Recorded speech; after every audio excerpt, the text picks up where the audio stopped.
नमस्कार दोस्तों, जय छठी मैया। दोस्तों, गुरुजी ने बताया कि छठ का व्रत यह 5 महिलाओं को कभी नहीं रखना चाहिए। घोर पाप लगता है, संतान की मृत्यु भी हो सकती है, छठ माता क्रोधित हो जाते हैं। तो दोस्तों चलिए जानते हैं वह कौन सी महिलाएं हैं जिनको छठ का व्रत कभी गलती से भी नहीं रखना चाहिए। तो दोस्तों उससे पहले हमारे चैनल को सब्सक्राइब करें और कमेंट में जय छठी माता जरूर लिखें। भक्तों, हिंदी पंचांग के अनुसार छठ हर वर्ष कार्तिक मास के शुक्ल पक्ष की षष्ठी यानी छठी तिथि पर मनाया जाता है। यह हमेशा दिवाली के 6 दिन बाद पड़ता है, जो नहाए खाए की परंपरा से प्रारंभ होता है। यह व्रत करने वाले व्रतधारी 36 घंटे तक निर्जला व्रत रखते हैं, जिसके बाद छठी मैया की आराधना और सूर्य देव को अर्घ्य देने के बाद इस व्रत का समापन किया जाता है। यदि संतान आपकी बार बार बीमार पड़ जाती है, उस स्त्री को छठ पूजा अवश्य करना चाहिए। जिसकी संतान को कष्ट मिलते हैं, तब छठी मैया की कृपा से छठ माता स्वयं उस संतान की रक्षा करती है। छठी मैया बहुत प्यारी है, संतान की स्वयं रक्षा करती है, परिवार की रक्षा करती है। परिवार में कभी विपदाएं नहीं आती। छठी माता का हृदय इतना कोमल है जिसकी आप कल्पना नहीं कर सकते। खासकर संतान दीर्घायु होती है, परिवार खुशहाल होता है, जीवन भर इतना सुख घर में बरसता है जिसकी आप कल्पना भी नहीं कर पाएंगे। छठी माँ ब्रह्मांड की माँ है, संसार की माँ है, संतान की माँ है, जो सच्चे दिल से एक बार छठी मैया को प्रसन्न कर लेता है। समझो उसने 7 बार पृथ्वी की परिक्रमा कर ली, गंगा स्नान कर लिया, धार्मिक यात्रा कर ली, देवताओं की परिक्रमा करना माना जाता है। छठ पूजा 2025 शुभ मुहूर्त पंचांग के अनुसार छठ पूजा 25 अक्टूबर को नहाए खाए के साथ शुरू होगी। दूसरा दिन 26 अक्टूबर को खरना होगा। तीसरे दिन 27 अक्टूबर को अस्ताचलगामी सूर्य को अर्घ्य दिया जाएगा। अंतिम दिन 22 अक्टूबर को उदयगामी सूर्य को अर्घ्य देकर व्रत समाप्त होगा। सुबह के अर्घ्य के लिए 22 अक्टूबर मंगलवार को भगवान भास्कर सूर्य को प्रातःकालीन अर्घ्य अर्पण करने प्रातः 5:23 से 6:20 के साथ ही छठ पूजा 2025 का समापन होगा। दोस्तों, इस पर्व में पुरुष और महिलाएं दोनों निर्जला व्रत रखते हैं, जो संतान सुख स्वास्थ्य और समृद्धि की कामना के लिए किया जाता है। 22 अक्टूबर को शुभ मुहूर्त शुभ पूजा पाठ, संपूर्ण आरती, संपूर्ण फल, फूल, मेवा, सब्जी आदि के साथ व्रत पूरा हो जाएगा, समाप्त हो जाएगा। दोस्तों, सबसे पहले हम यह जानते हैं कि ऐसी कौन सी महिलाएं हैं जिन्हें छठ पूजा नहीं करनी चाहिए। लगता है घोर पाप और व्रत टूट जाता है। छठी मैया क्रोधित हो जाती है। हम यह भी बताएंगे माता को क्या चढ़ाना चाहिए, क्या नहीं, खाने में क्या खाना चाहिए और क्या नहीं। छठी मैया स्वयं आपकी संतान की रक्षा करेंगे। आपके घर में छठी मैया खुद चलकर आएंगी। मां का होगा वास। भक्तों, छठ पूजा का व्रत ऐसी महिलाएं गलती से भी ना रखें, अन्यथा आपकी संतान की मृत्यु हो सकती है। पति पर भारी संकट आ सकते हैं, उल्टा पाप के भागीदार बन सकते हैं। ऐसी महिलाएं छठ पूजा से रहे दूर। दोस्तों, कार्तिक मास की षष्ठी को छठ मनाई जाती है। छठे दिन पूजी जाने वाली षष्ठी को बिहार में आसान भाषा में छठी मैया कहकर पुकारना है।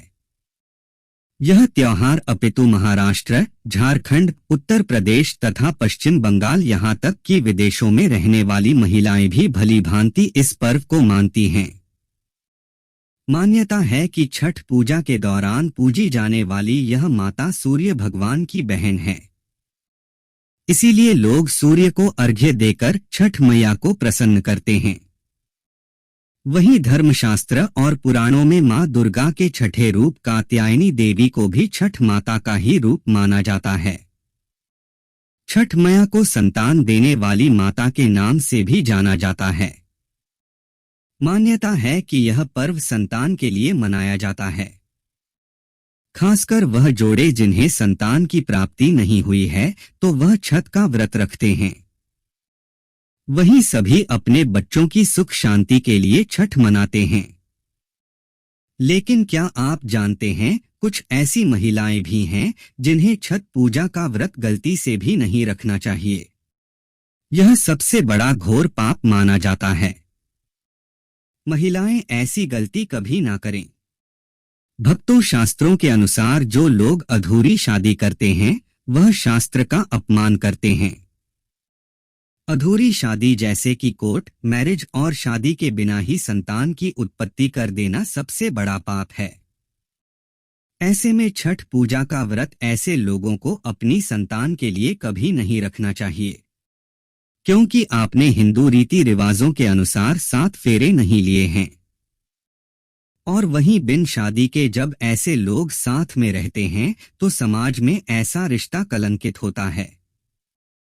दोस्तों, बहुत से लोग ऐसे हैं जो भागकर शादी करते हैं और परिवार को दुखी कर देते हैं, माता पिता को समाज में कलंकित कर देते हैं, माता पिता को रुलाते हैं, परिवार को रुलाते हैं, समाज को बदनाम करते हैं।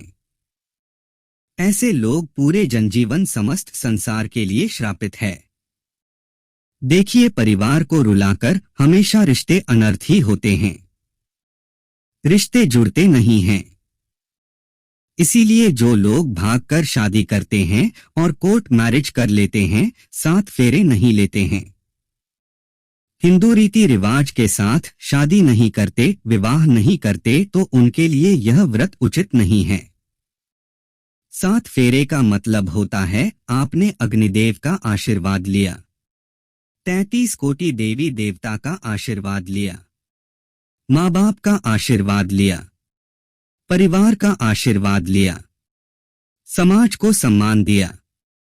मतलब अब आप पूज्य योग्य हैं, आप भगवान की सेवा कर सकते हैं, आप कोई भी व्रत आदि घमंड के साथ कर सकते हैं। यदि जिस स्त्री को हल्दी ना लगी हो, जिस पुरुष को हल्दी ना लगी हो, ऐसा विवाह भी अशुभ होता है। शादी में हल्दी अवश्य लगना चाहिए, तभी ही आप व्रत आदि रख सकते हैं, पूजा पाठ कर सकते हैं, किसी भी मांगलिक कार्य में आप शामिल हो सकते हैं। इसीलिए ऐसी स्त्री किसी भी धार्मिक कार्य में तभी सफल हो सकती है जब वह अग्नि के साथ फेरे ले ले। ऐसी शादी को ही शास्त्रों में सर्वश्रेष्ठ माना जाता है। ऐसे में अगर आपकी अधूरी शादी है तो आप छठ पूजा कभी ना करें। आपके ऐसा करने से छठी मैया का अपमान माना जाएगा और आपको पाप लग सकता है। दोस्तों, शास्त्रों के अनुसार इस व्रत को सच्चे मन से रखना चाहिए। अगर कोई महिला शौक में यानी बेमन से इस व्रत को रखती है तो उनके पति या संतान की मृत्यु या उन पर कष्ट आ सकते हैं। सच्ची श्रद्धा के साथ छठ पूजा का व्रत रखना चाहिए। इस व्रत के सफल होने से संतान सुख की प्राप्ति होती है, संतान को कष्ट कभी नहीं आते। छठी मैया करती है रक्षा, घर परिवार होता है खुशहाल। जो लोग छठ पूजा करते हैं तो छठी मैया उनके इर्द गिर्द, उनके घर के आसपास सदैव घूमती रहती है, उनकी रक्षा करती है, उनकी संतानों की रक्षा करती है। जो बांझ महिलाएं हैं उन्हें संतान सुख की प्राप्ति देती है। लेकिन सच्चे हृदय से ही माता को पुकारें। भक्तों, छठ पूजा करने से सैकड़ों युगों के फल की प्राप्ति होती है। परिवार में सुख समृद्धि धन की प्राप्ति होती है। छठी मैया की पूजा से सभी मनोकामनाएं होती हैं। वहीं कुंवारी कन्याएं और पुरुष भी छठ पूजा कर सकते हैं। छठ पूजा का फल कई लाख गुना प्राप्त होता है। इससे व्यक्ति के सभी पाप खत्म हो जाते हैं और सुख समृद्धि की प्राप्ति होती है। छठ पूजा का व्रत पूरा करने से स्वयं छठी मैया आपके पूरे घर की रक्षा करती है। दोस्तों, अब यह भी जान लेते हैं कि छठ मैया को ऐसी कौन सी 3 चीजें हैं जो नहीं चढ़ानी चाहिए। भयंकर पाप लगता है।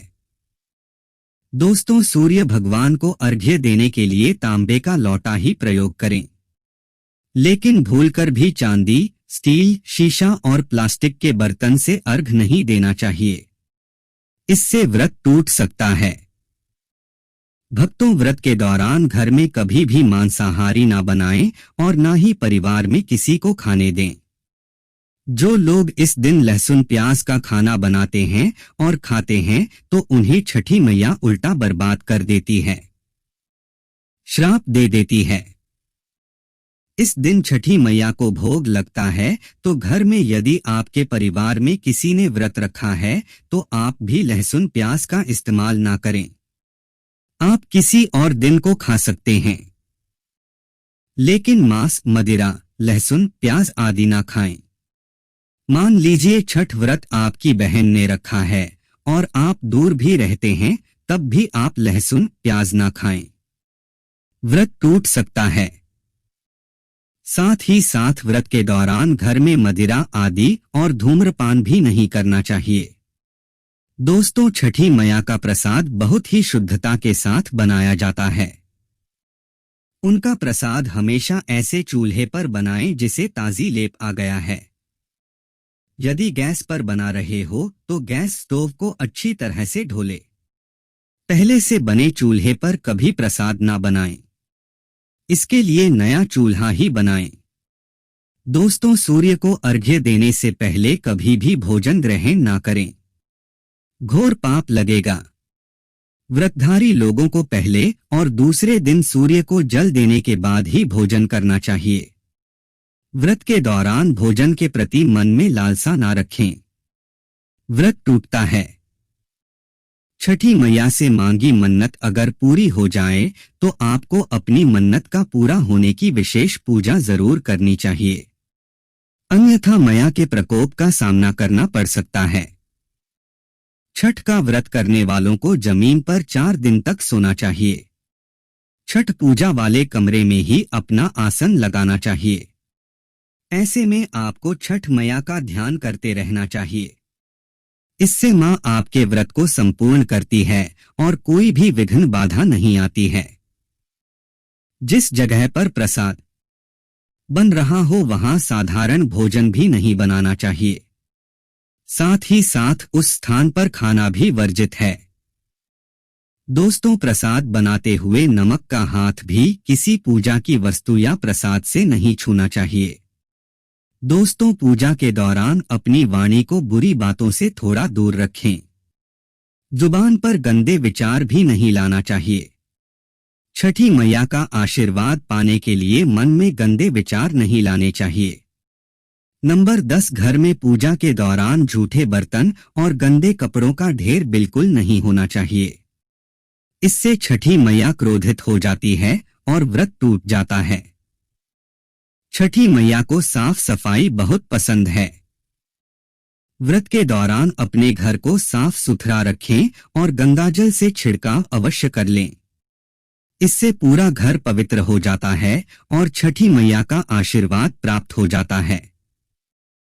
दोस्तों, आज हम आपको छठी मैया की कृपा पाने के लिए एक ऐसा उपाय बताएंगे। अगर आपने यह उपाय कर लिया तो आपको दुनिया की कोई भी महाशक्ति, कोई भी व्यक्ति करोड़पति होने से, धनी होने से, धन, ऐश्वर्य, प्रगति, सौभाग्यशाली, उत्तम जीवन साथी, धन संपदा, सकारात्मक ऊर्जा प्राप्त करने से कोई नहीं रोक पाएगा।